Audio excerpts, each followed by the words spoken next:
How you been, Doc? Oh, fair minute, Bubba. How about you? Just fine, Doc. Say, anything interesting happening at the animal hospital recently?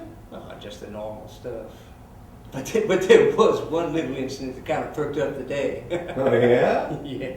Well, give it to me, Doc. Well, this guy came in with his family. They were from deep in the swamps, and let's call him Billy Joe just for a name. Uh-huh. And he looked just like Rip Van Winkle, with long white hair and a big old beard going all the way down to the belly button. He was wearing big blue jeans with a white t-shirt and work pants, and he was the only member of the family not barefoot. And well, his wife there, she had this long white hair all the way down to her waist.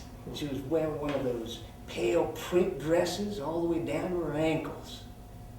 You know, right out of the 60s, except for the white hair. and the daughter, she was just the same, except that she had brown hair and she was in her late teens.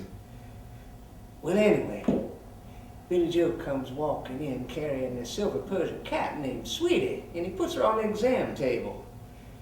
And I ask him, I say, "What's the trouble with Sweetie, Mr. Smith?" And he gives me this worried look, and he said, "My Sweetie done passed out on the dining room table, Doc, and I don't think she can hear anymore."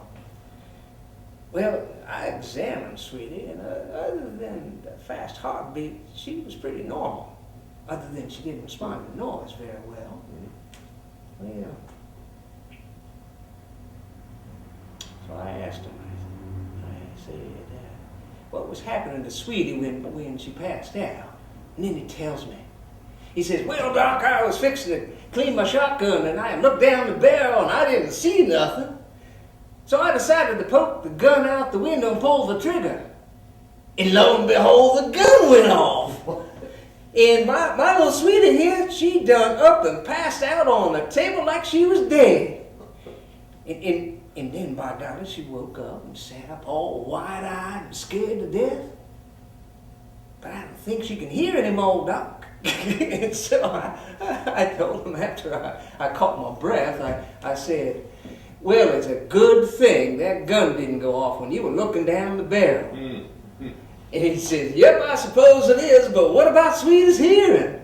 At that, I had to excuse myself, and I went back to the pharmacy to compose myself and laugh it off. And then I came back in all calm, and I said, "Well, her eardrums are intact, so I'm hoping that Sweetie's hearing will come back in a couple weeks." I'll be darned if I ever heard such a thing before. I can't believe it, Doc. You're pulling my leg. Nope. It's for real. You want another beer?